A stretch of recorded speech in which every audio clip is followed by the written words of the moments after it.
welcome back to my channel, The Tech Mac. I am your host Utsav Brahmbhatt, and today we are back with amazing review. However, before we get to it, I think we have some work on our hands. That is cleaning this beauty behind me. So first, let's get to it, and then we'll head over to our product.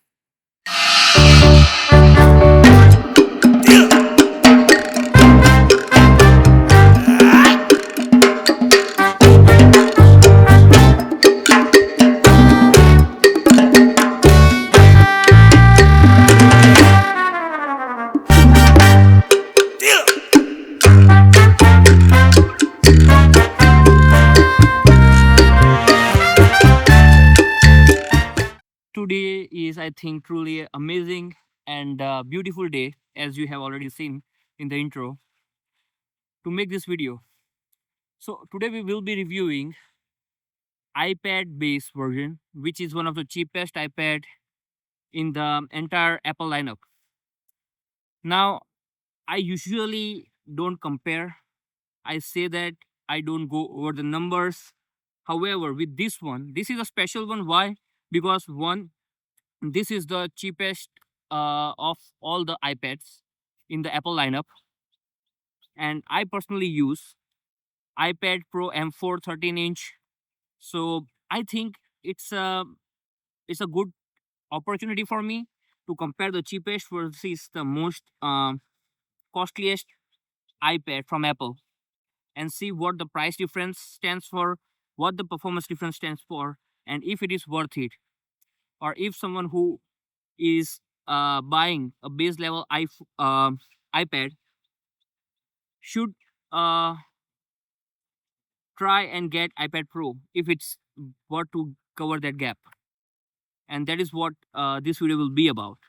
So please stay with me on this, and we will be reviewing this beautiful piece of tech, that is new iPad from Apple with A16 chip in this amazing golden yellow color. Man, I'm in love with this color, that I can say for sure. Also with this iPad, I think we will be trying to see what this Apple Pencil first generation looks like, and how fun is it to work with on the regular iPad versus Apple Pencil Pro with iPad Pro. So let's get with it. All right, let's see what we have here.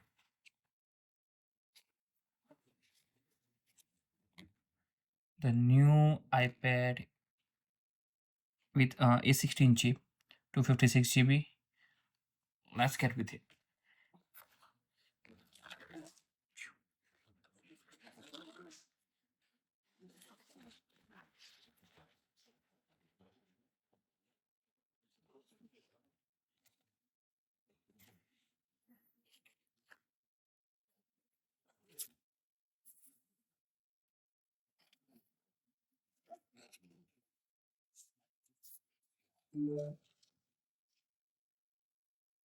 Damn,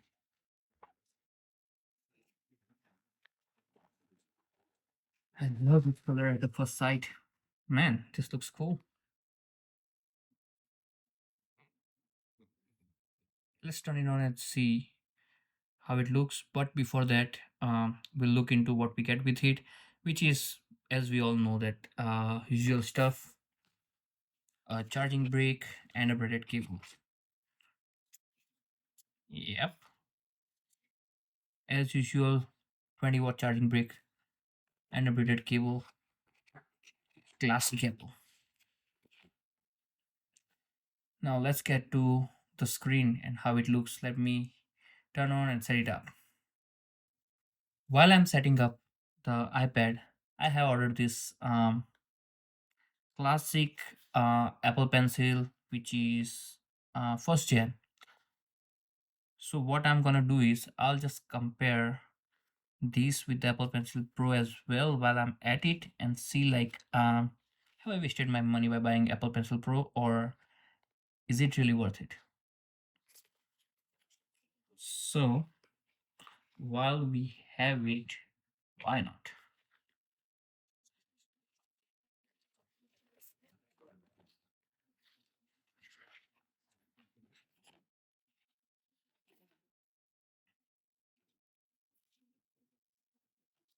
To be honest, I like how this one looks more than the Apple Pencil second gen. Okay, let's get into iPads purchasing and comparison. So first of all, let's start with buy. Come on. Okay. So this is the color that I bought. I have 128 gigs. Uh, no, sorry. I have 256 gigs. Wi-Fi. Nope. I have Apple Pencil version. No keyboard and no trading. This leads me to 548 to start with.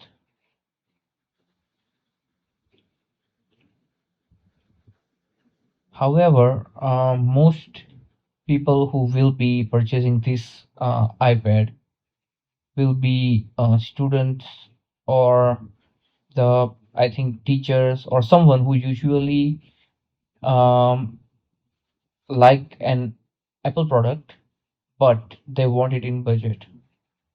So I think with all these bells and whistles, it is getting a little out of budget, and when you add Magic Keyboard, it gets even worse. So I think like those who are looking for a budget option should stick with 128 gigs Wi-Fi version, no engraving, um, Apple Pencil USB-C. Honestly, that is much better.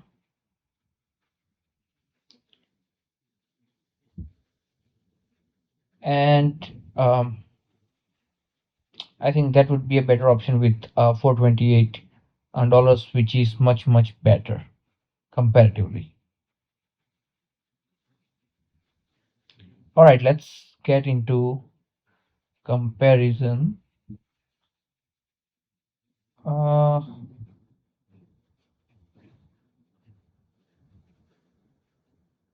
okay, so um,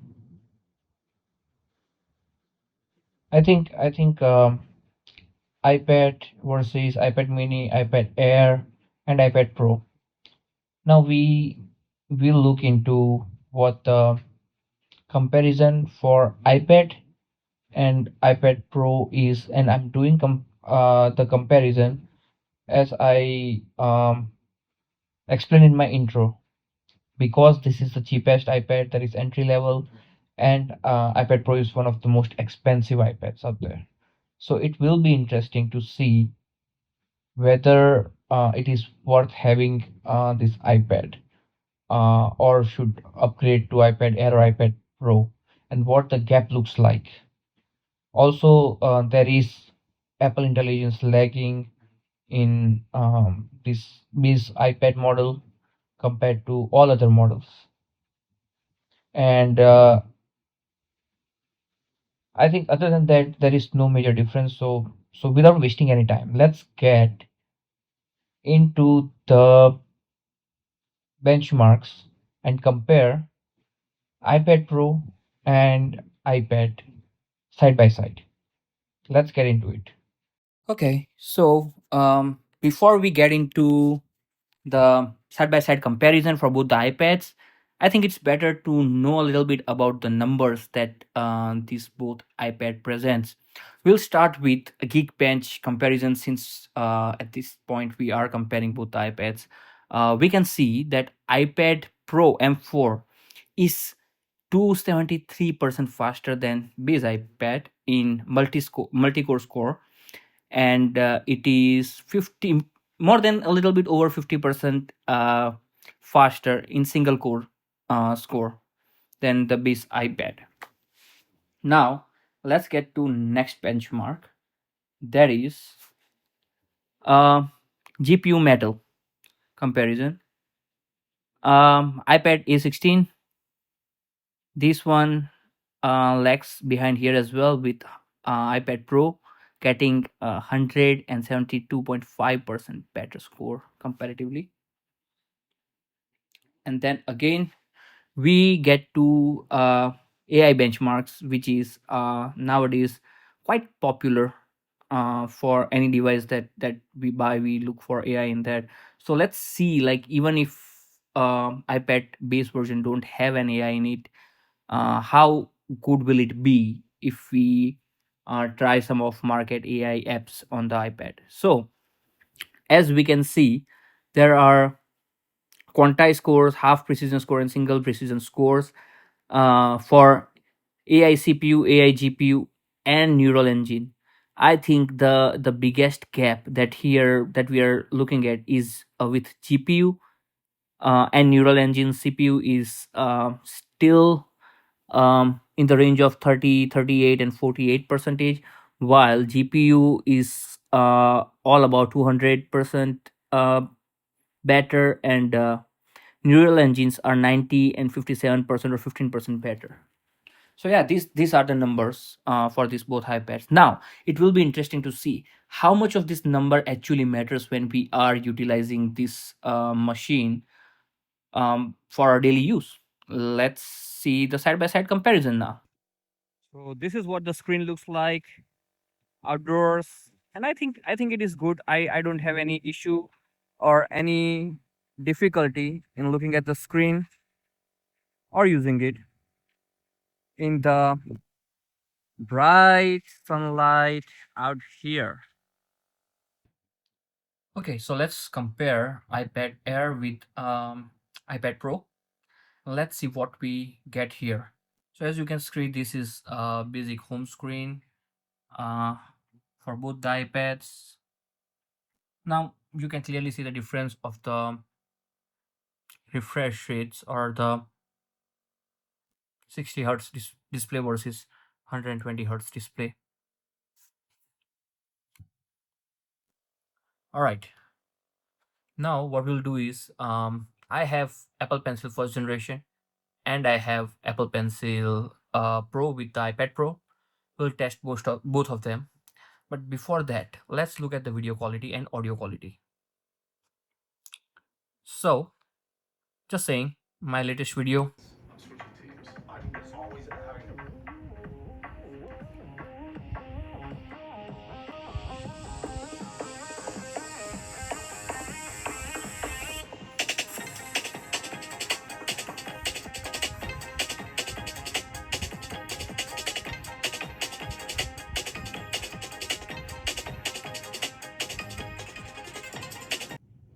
Okay, both the iPads are at full brightness and full voice. Let's start with iPad Pro.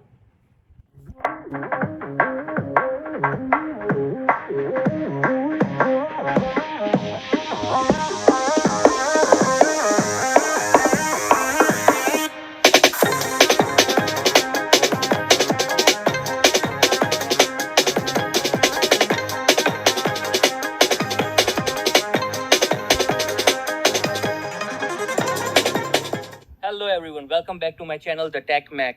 Today we will be reviewing the new iPad mini. Okay, now look the same for iPad regular base version.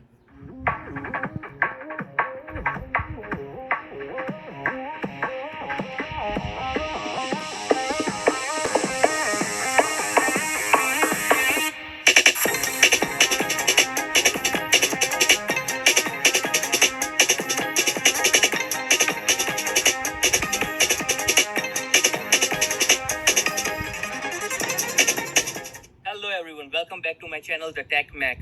Today we will. Okay, so that was what videos look like and sound like between the cheapest version of iPad versus the most expensive and pro version of iPad.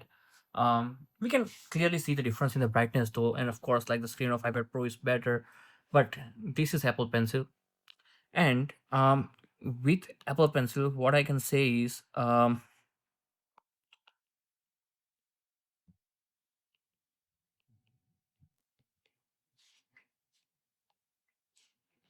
and this is Apple Pencil Pro.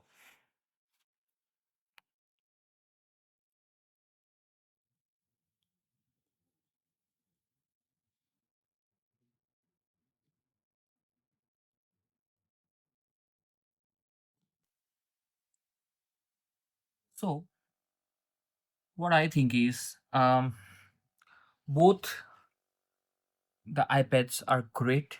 For the price point, I would still go with the base iPad if you are too much into taking notes, because I think at the end of the day, it does the job, right? It takes the good note in whatever color, whatever pen you want, which is common with iPad Pro. Only difference is there is a symbol of Apple Intelligence up here, and there isn't any. But trust me, like if you're taking notes, there is very rare instance when you will need it. I'd say rarer than rare.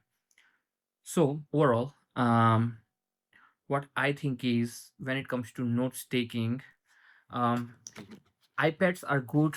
Apple Pencil base version is pretty good as well. No complaints. Only thing that I would miss is the double tap feature to turn or to select the eraser, because this one you have to just open this and then click on this. But if that's not too much of a trouble for you, I don't think like there is any problem with USB-C or Apple Pencil first generation versus the second generation. But yeah, I think that's what the overall difference is. As we just looked at all the charts and everything that was different in both, that is I think performance difference between both the iPads, right? I don't think that matters a lot because of the iPad OS, because iPad OS is not utilizing full capability of what the number shows for iPad Pro, and hence they are very closely matched, give or take some features that may affect a very small population of the customers. But yeah, let's get to conclusion. All right. So finally, it's time for conclusion. And based on what we just saw, right, I think it is very easily a great buy if you're going for the base level iPad, for a couple of reasons, right? If we ignore the 60 hertz refresh rate screen, right, it comes with A16 chip, which is powerful enough. Of course, from the graphics processing standpoint, it falls behind from iPad Pro, but it is overall 35 to 40% slower or behind in numbers compared to iPad Pro in Geekbench AI, as well as Geekbench 6 course that we just saw. And based on that, I'd say that iPad Pro, if you are going with Apple Pencil Pro plus um, the Magic Keyboard, you are looking at a high spec MacBook M4 Pro price range, which is, I think, 4 to 5 times than what we are buying this iPad base version for. And iPad Pro does not provide that many folds of functionality, as it is expensive compared to iPad base version. I think for the price at which Apple gives out the iPad base version, I think it is the best model to go with, for a couple of reasons. One, of course, 60 hertz um screen is something that may sound a little bit dull for some tech enthusiasts. However, for normal people, people who are looking for value in their money that they spend, students, and huge class of the society out there, especially from outside US. I'm from India. I can say that 34 35,000 Indian rupees for this iPad makes sense to me if it is giving me a lot of functionality for education, for writing, for taking notes, for watching educational videos, for YouTube scrolling, searching, and not carrying 60,000 Indian rupees laptop around. I think this gives me a great value. I am not someone who wants a lot of graphics editing. It still does the basic work, maybe a little bit slower, but I don't think that a lot of people will get affected by not having that speed that iPad Pro gives out. iPad Pro, on the other hand, is a great machine. Of course, as we saw, that amazing screen, probably the best I've ever seen, and really good for light editing on Final Cut Pro, DaVinci Resolve. At the same time, it is good at photo editing, of course, with M4 chip, but it is focused on a very specific class of the society who can justify investing in that machine. I don't think a lot of people, including myself, can fully justify spending this much money after an iPad where I can buy a very high spec Windows laptop or a MacBook. Whereas I can easily justify the functionality being provided by the iPad based version, and I love it. Definitely, it's the color wise, look wise, everything. It's amazing. Only thing that is dull is the 60 hertz display, but at the price point it is coming, I think it is good enough given the functionality. But yeah, that is I think my conclusion, where I think iPad based version wins here for being an iPad. And an iPad is supposed to do certain thing, it is focused to do certain things, focused to give some flexibility over the laptop at a cheaper price point, which is what um, iPad based version does. And that's why I think it is a great buy. And if you are looking under a budget, looking to get value out of your money, this is the one to go for. With that said, I would like to say that please like, share, subscribe, comment, let me know what you like, don't like, give me some feedback so that I can make better videos and can bring you better content. I will be moving out of the Apple lineup, and I will be starting to post some different videos which I think will be interesting to a wider population or wider audience on my channel. So please stay tuned to see what it looks like. And till then, please be safe out there and have a great life. See you in the next one.